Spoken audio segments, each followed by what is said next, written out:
ఎన్నొచ్చినా ఏం చేయగలడో వాటిని అన్నిటిని కూడా మన చేతికి అప్పగిస్తాడు. అయితే మనం చేయాల్సింది ఒకటే. ఏంది మనం చేయాల్సింది? దేవుని సన్నిధిలో ప్రార్థన చేయడం.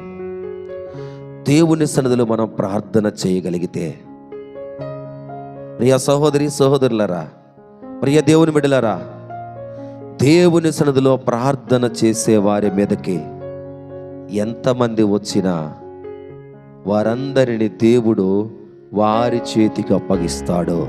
ఆమేన్. ఎంతమంది అయినా రాని, ఎంతమంది వస్తారండి? ఎంతమంది వస్తారు? వచ్చి ఏం చేయగలుగుతారు?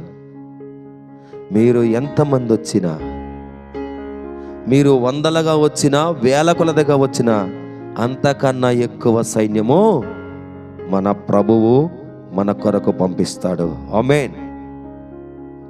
ఎవరైతే ప్రార్థన చేస్తారో, ఎవరైతే విశ్వాసము కలిగి ఉంటారో, ఎవరైతే దేవుని యందు భయభక్తులు కలిగి ఉంటారో, ఎవరైతే దేవుని నమ్మారో, ఎవరైతే అనుమానము లేకుండా కొంచెము కూడా ఏ మాత్రము తేడా లేకుండా దేవుని నమ్మారో,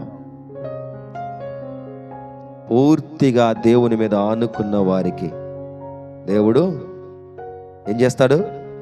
వారి మీదకు వచ్చిన వాటన్నిటినీ దేవుడు వారి చేతికి అప్పగిస్తాడు. ఇది నమ్మితే మనము చూడగలం.